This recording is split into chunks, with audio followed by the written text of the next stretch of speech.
The Ada County Commissioners fast-tracked his idea and gave permission to create RV spaces on county land to help people affected by the wildfires. Tamarack Mountain Resort canceled the end of their ski season, but now they're hoping to ride the momentum of their busiest summer ever into their winter season. Tamarack wants to open as early as weather permits and their snowmaking equipment allows, but they will make adjustments because of the pandemic. That will include wearing masks in the lodges and restaurants, as well as online ordering from the mountain to limit interactions indoors. And one of the new things that we're excited about is this winter we'll also be offering what's called a pickup box. So you can order your pass online or on your mobile phone, come to one of our 4 pickup box locations that'll be around the resort for now, and it'll scan a QR code and it'll drop your pass right out of the box and you're direct to lift. Tamarack Mountain Resort isn't expected to do a reservation system because they believe they can spread people out enough. They've also partnered with the Idaho Hospital Association to offer free lift passes for healthcare workers.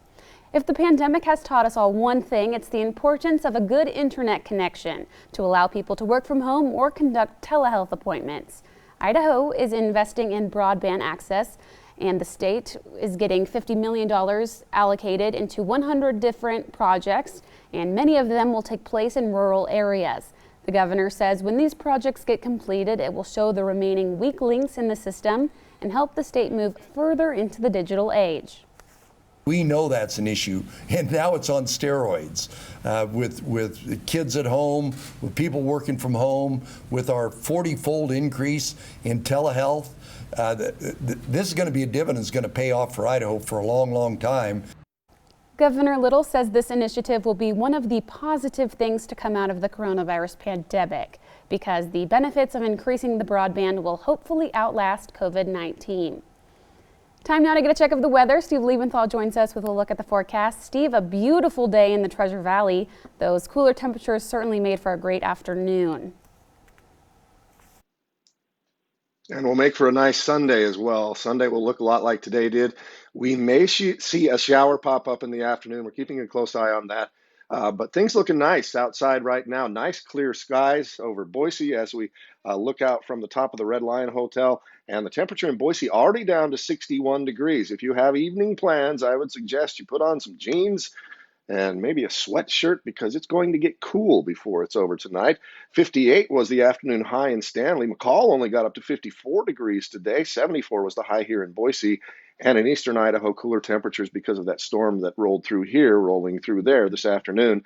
And there you see the remnants of it from Idaho Falls right up to, right around Island Park area. Still some thunderstorms there, but that is all dissipating, and it will be a pleasant morning, a pleasant afternoon here in southwestern Idaho. We'll see the blue skies, but we will see some clouds as well. Again, this evening, if you're headed out, here's what you can expect. Temperatures dropping down into the 50s over the next couple of hours. So put on some jeans. And I don't know if I should admit this, but this is the first time since March that I've done a weather forecast wearing pants because I'm going to go out and start a fire. Hey, no worries. I was excited today and put on a sweater, but I think sweater weather is still probably a few weeks away. Thanks, Steve. Today marks 100 consecutive days of demonstration for a group of Boise residents.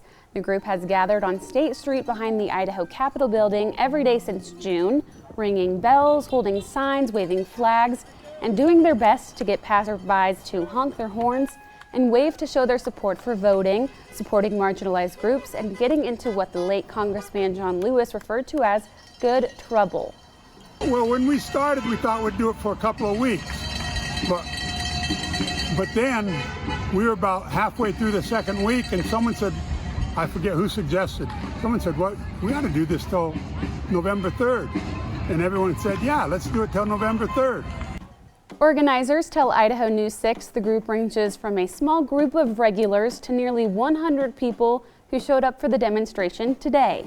It takes place between noon and 1 every day on State Street behind the State House. Mourners gathered outside the Supreme Court to honor the life and legacy of Justice Ruth Bader Ginsburg. Tributes pouring in to remember the unlikely pop culture icon who died Friday at the age of 87. Here's ABC's Zareen Shaw with the details. The flag outside the Supreme Court lowered to half staff as people gathered to remember Justice Ruth Bader Ginsburg.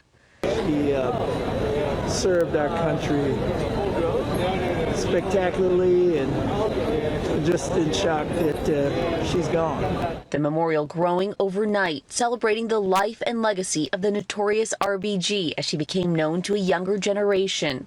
She was the moral beacon when America felt lost to me, and I firmly believe that we would not be where we were today without her. Mourners leaving messages, some written on the ground in chalk, one reading, "Real change, enduring change, happens one step at a time."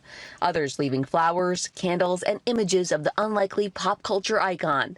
Tributes pouring in, House Speaker Nancy Pelosi writing, "Every woman and girl, and therefore every family in America, has benefited from her brilliance." President Bill Clinton, who appointed Ginsburg to the Supreme Court in 1993, writing, "Her landmark opinions moved us closer to a more perfect union." In a statement, President Obama saying, "Michelle and I admired her greatly. We're profoundly thankful for the legacy she left this country." Chief Justice John Roberts calling his colleague a tireless and resolute champion of justice. The First Lady calling her passing an immense loss, writing her tenacity and strength were matched by her intellect and compassion. And Governor Andrew Cuomo announcing New York will honor the late justice with a statue in her hometown, Brooklyn, New York.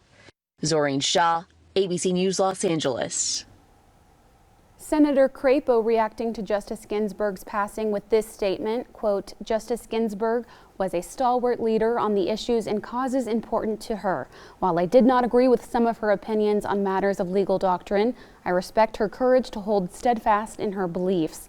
Prior to her service on the Supreme Court, her work with Idaho-based attorney Alan Durr helped overturn laws allowing discrimination on the basis of sex. She fought a hard fight against cancer, and her legacy will continue for many more generations. At this time of grief and sadness, I offer my condolences and deepest sympathies to her family, friends, and loved ones. Senator Jim Risch releasing a statement as well, saying in part, quote, "Vicki's and my thoughts and prayers go out to Justice Ginsburg's family.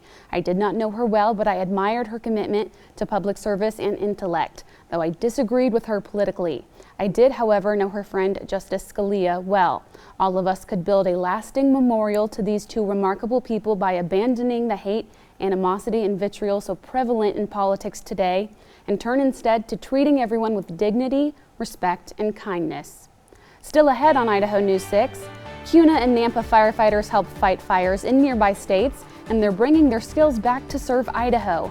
And coming up next, cooking a meal at home to benefit the Idaho Food Bank. A closer look at a Chef's Affaire event next.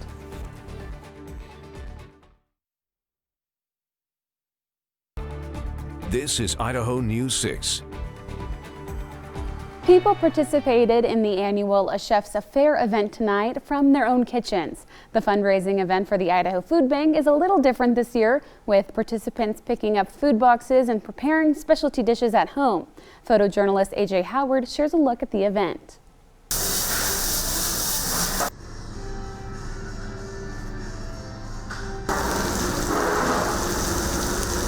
The Chef's Affaire is a super fun event.